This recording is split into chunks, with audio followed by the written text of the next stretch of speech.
एक ऐसा सन्यासी जो अपने वैराग्य, ज्ञान, विवेक, ध्यान, साधना की सुगंध से प्राणी मात्र को आत्मानंद की अनुभूति करा रहा है। एक ऐसा प्रवचनकार जिसके प्रवचन श्रवण के लिए हर जाति, संप्रदाय, समाज, क्षेत्र के लोग आतुर रहते हैं। एक ऐसा आत्मार्थी संत जो श्रमण संस्कृति की लौ को भौतिकता की चकाचौंध में भी निरंतर प्रज्वलित रखने हेतु संकल्पित है। एक ऐसा आध्यात्म योगी जो अपनी ध्यान साधना के द्वारा पूरे विश्व को सुख, शांति, समृद्धि का मार्ग दिखा रहा है। एक ऐसा महासाधक जो भारतीय ऋषि परंपरा को पुष्ट रखते हुए साधनारत है। ऐसे महान व्यक्तित्व का नाम है आचार्य सम्राट पूज्य श्री शिव मुनि जी महाराज साहेब। ज्ञानी पुरुष स्वयं ज्ञाता और दृष्टा रूप से इस विश्व को जानते और देखते हैं, इसलिए इस विश्व के कोई भी पदार्थ उन्हें अपनी ओर आकर्षित नहीं कर सकते। ज्ञानी पुरुष यानी कि केवल ज्ञानी आत्मा भगवान सिमंदर स्वामी पर प्रभु ज्ञाता दृष्टा भाव में रहते हैं। देखो, भगवान के समोसरण में देवता समोसरण की रचना करते हैं, 12 प्रकार की पशु परिषद लगती है, सबको उपदेश देते हैं। उनका एक हर उपदेश में ऐ जीवात्मा, ऐ जीवात्मा, बार बार भगवान आत्मा, जीवात्मा, जीवात्मा की बात करते हैं। ज्ञानी पुरुष स्वयं ज्ञाता और दृष्टा रूप से इस विश्व को जानते और देखते हैं। इस विश्व में कोई भी पदार्थ उन्हें अपनी ओर आकर्षित नहीं कर सकते। देव और देवांगनाएं, सुंदर पुरुष, स्त्रियां, मोहक पशु पक्षी, उनकी स्थिति, गति, वचन, नृत्य, समझदारी, श्रृंगारादीन सबको नाटकवत मानकर वे अपने ज्ञातापन और दृष्टापन को कर्ता भोक्ता होने के रूप में खंडित नहीं होने देते। सभा में आसीन इंद्र को, चक्रवर्ती को देखकर उनकी इस विभाव दिशा की शक्ति के लिए ज्ञानियों को उन पर दया आती है। रूप आदि गुणों से युक्त स्त्रियों में, परिवार में बैठे हुए इंद्र आदि को देखकर आत्मभान भूलने के प्रति घृणा उत्पन्न होती है। यदि उन्होंने आत्मा को भूल गए तो इंद्रियों के सुखों का स्मरण होने पर आत्म जागृति का नाश होता देख उन्हें अति कष्ट होता है। ऐसे महात्मा तत्वज्ञानियों में श्रेष्ठ होते हैं।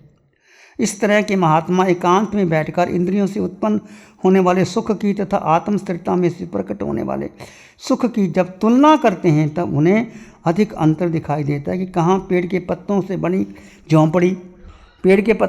झोंपड़ी और कहाँ बादशाही महल, कहाँ करील का पेड़ और कहाँ कल्प वृक्षों की घटा, कहाँ सड़ी हुई कांजी और कहाँ अमृत रस का पान, कहाँ पत्थर और कहाँ सोना। इस तरह दोनों के बीच महान अंतर दिखाई देता है। उनको पत्तों से बनी झोंपड़ी में रस आता है, बादशाही महल अच्छे नहीं लगते। करील का पेड़, कल्प वृक्षों की घटा, सड़ी हुई कांजी और अमृत रस का पान, कहाँ पत्थर और सोना।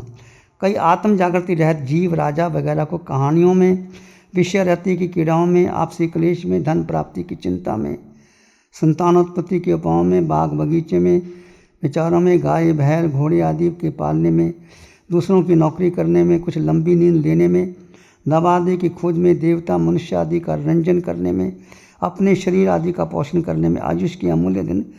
राजा महाराज क्या करते हैं, इसी से ज़िंदगी खराब कर देते हैं आप। किंतु शुद्ध आत्मा के चिंतन में या उसकी प्राप्ति के लिए प्रयत्नशील जीव कोई विरले ही होते। जो जो क्रियाएं की जाती हैं वे सब शुद्ध आत्मा की प्राप्ति के कारण रूप है। या नहीं, इसका विचार करके यदि वे सहायक साधन स्वरूप तो क्रिया करना, उसकी विरोधी हो तो ना करना।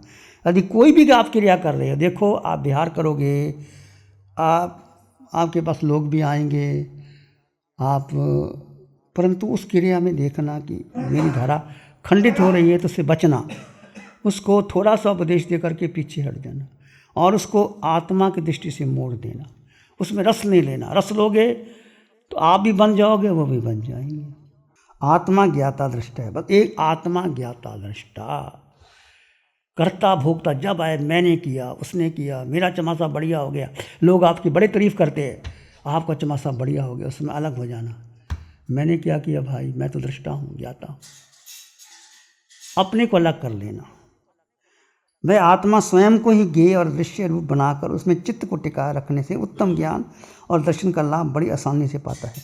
जो कुछ आत्मा प्राप्ति के उपाय रूप हों वह सब आत्मा को प्रिय होना चाहिए, क्योंकि खुद उसी का ही अर्थी है। उसमें प्रीति न हो तो वस्तु मिल ही नहीं सकती। जैसे अंधे के आगे नाचना और बहरे के आगे गाना निकम्मा है, अंधे के आगे नाचना, बहरे के आगे गाना निकम्मा है, वैसे जिसका मन बाहर के विषयों में भटकता है उसके आगे शुद्ध आत्मा की बात करना निरुपयोगी है। इसका मन ही नहीं है तो आप क्या कर सकते। भूखे प्यासे आदमी के आगे अन्न और जल रखना जैसे फलदायक है, व्यक्ति भूखा प्यासा है उसको अन्न जल देते हो, वैसे अंतर्दृष्टि या अंतर्वृत्ति वाले के आगे शुद्ध आत्मा की बातें करना हितकर है। शुद्ध चित्त रूप की प्राप्ति के उपाय अनेक हैं, उनमें से ध्यान के समान उपयोगी अन्य कोई उपाय न हुआ न होगा। ध्यान सबसे उत्तम उपाय है। 11वां ध्यान और 12वां कौसग, ये दोनों ही उत्तम है। मैं शुद्ध ज्ञान स्वरूप हूँ, मैं आत्मा हूँ, इस बात का स्मरण करना, यह भान बनाए रखना मानो आत्म सूर्य वाली पूर्व दिशा में प्रयाण करने के बराबर है। पूर्व दिशा में जाओगे तो सूर्य की दिशा होगी, इसका भान बना रहे। मैं शुद्ध ज्ञान स्वरूप आत्मा हूँ, मैं आत्मा, इस बात का स्मरण करना, भान बनाए रखना मानो आत्म सूर्य वाली पूर्व दिशा में प्रयाण करने के बराबर। इसे स्मरण करने में क्लेश नहीं होता, धन का व्यय नहीं करना पड़ता, विदेश जाना नहीं पड़ता, किसी से प्रार्थना करने नहीं पड़ती, शक्ति नष्ट नहीं होती, इसमें पर का भय नहीं है, पीड़ा नहीं उत्पन्न होती, पाप की प्रवृत्ति नहीं करनी पड़ती, रोग का कारण नहीं है, जन्म मरण का हेतु नहीं, किसी की चाकरी नहीं करनी पड़ती, फल बहुत प्राप्त होता है। फिर भी हे विद्वानों, हे बुद्धिमानों, आपका ध्यान इस और क्यों नहीं आकर्षित होता।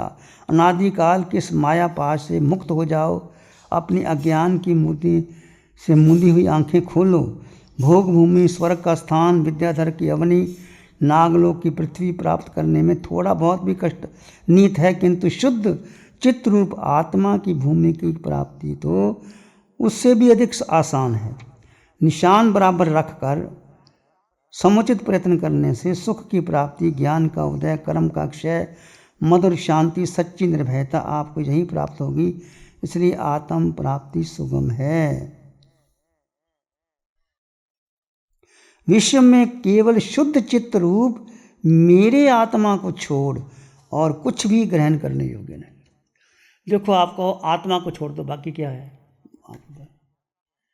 आपने सारे शास्त्र पढ़ लिए, आपकी बहुत जय जयकार हो रही है, आपको लोग सिर हथेली पे उठाते, पर आत्मा का ध्यान ही नहीं करते। आत्मा का ध्यान ही नहीं करते तो क्या फायदा होगा, बोलो। और आप आत्मा में लीन रहते हो, कोई आपके पास नहीं आता, कोई आपको पूछता नहीं,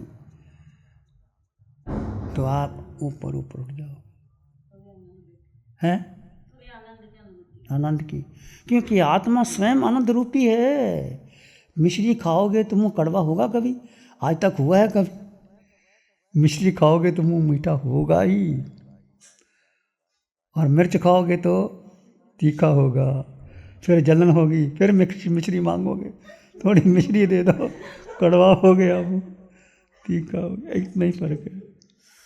विश्व में केवल शुद्ध चित्त रूप मेरे आत्मा को छोड़कर कुछ भी ग्रहण करने योग्य नहीं, अतः इसके सिवा दूसरी चिंता करना मेरे लिए व्यर्थ है। इसके सिवाय दूसरी चिंता करना मेरे लिए व्यर्थ है। मुझे स्वयं उसमें लय हो जाने के लिए, उसमें मतलब डूबना होगा। ध्यान क्या है? कुछ नहीं करना, ये ध्यान है। और लोग क्या समझे कुछ नहीं करना? क्या करना फिर? कुछ नहीं करना मतलब मन, बुद्धि, इंद्रियों, मन के संकल्प विकल्प से दूर, इंद्रियों के विषयों से दूर, बुद्धि से दूर, अपने में आ जाओ। जीव का जीव में स्थित हो जाना, यही ध्यान है, ये शुक्ल ध्यान है। देखो, क्रेमी भंते का पाठ क्या कहता है? क्रेमी भंते समायं सवज्जंग योगं पचक्खामि। हे भंते, आपकी साक्षी से मैं सारे सावध कार्य योग, सावध पाप कार्यों को त्याग करता। दुविहंग तिविहंग रतिविहंग तिविहंग न क्रेमिन ना कार्मेमि क्रंतं पि अन्य न समझनामि तस् भंते परिक्रमा में निंदा में। सावध कार्य योग कौन कौन से हैं? जो पाप क्रिया लगती है वो किस कारण लगती है? मन से, बुद्धि से, इंद्रियों से। ये शब्दकारी योग है। 18 पाप स्थानकों का सेवन इससे ही होता है। सारे शब्द योगों का त्याग करके तो जब आत्मा में स्थित हो जाते हो तो ये भगवान भगवती सूत्र के अंदर गंधर्व गौतम ने भगवान से पूछा, भंते के समाइए अट्ठे। तो भगवान स्वयं कहते हैं, गोय माँ आया खलु समाइए अट्ठे। हे गौतम, आत्मा ही समायक है और आत्मा ही समय का अर्थ है। आत्मा यानी क्या?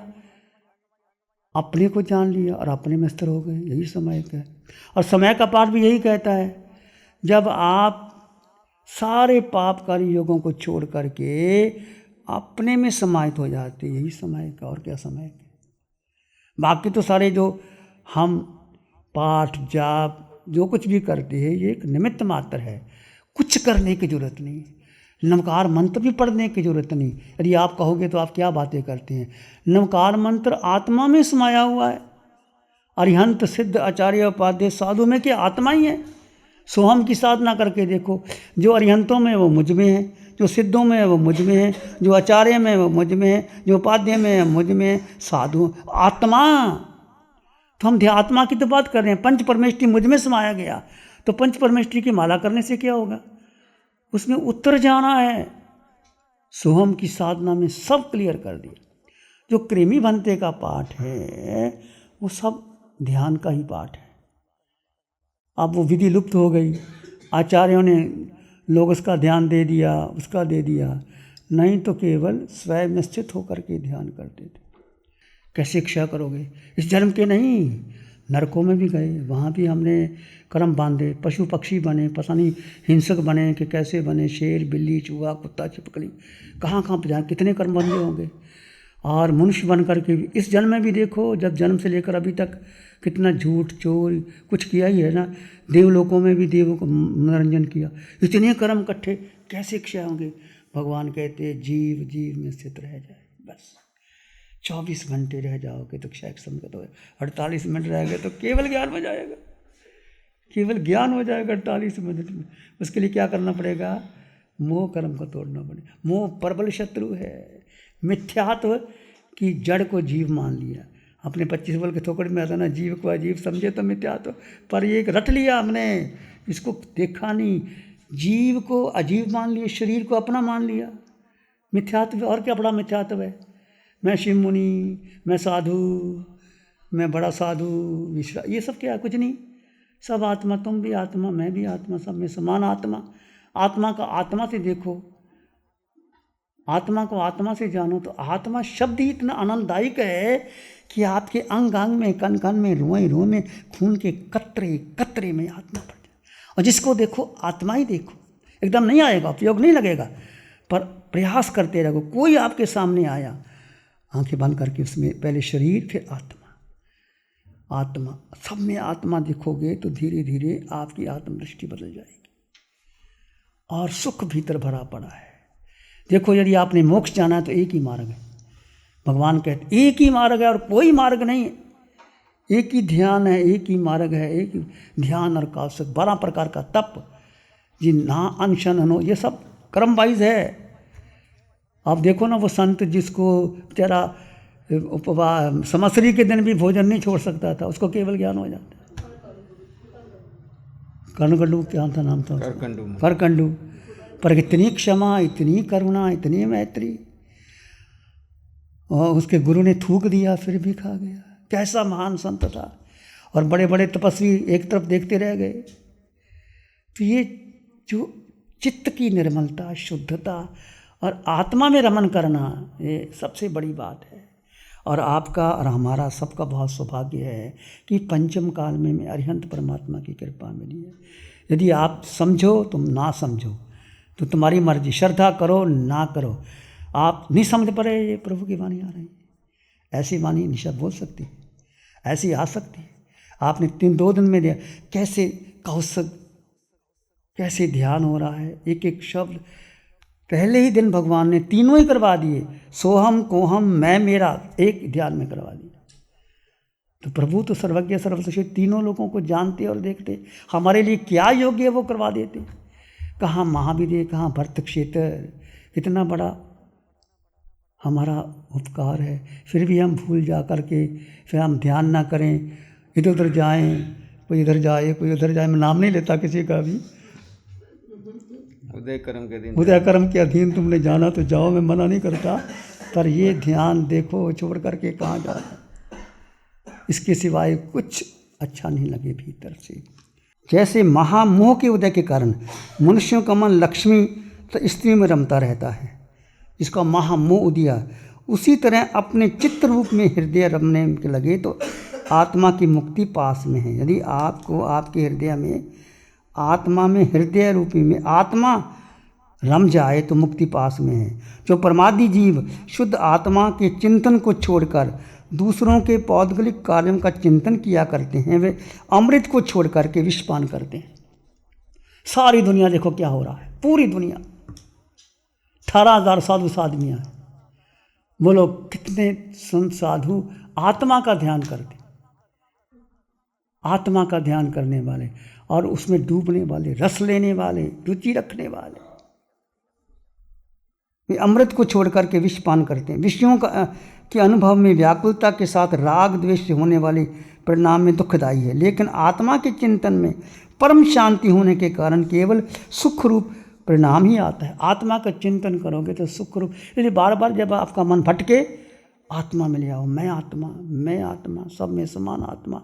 3 उपाय बताए हैं भगवान ने, या तो आप श्वास का सहारा ले लो, सोहम का ले लो, आत्मा के गुणों का चिंतन करो, या सिर के सिरे से पांव के अंगूठे तक आकार में निराकार आत्मा का ध्यान करो, तो आपका मन उसमें लगने लग जाएगा, लगने लग जाएगा।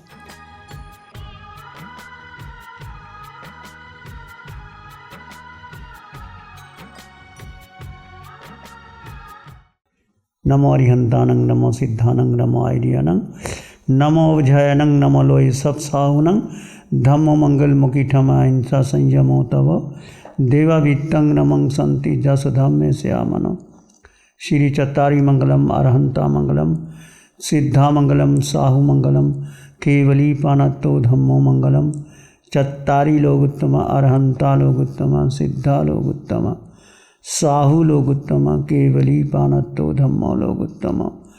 चत्तारी शरणं पवज्जामि, अरहंते शरणं पवज्जामि, सिद्धे शरणं पवज्जामि, साहु शरणं पवज्जामि, केवली पानत्तं धम्मं शरणं पवज्जामि।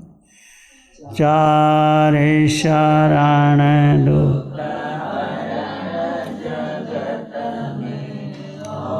रैन शरणा को,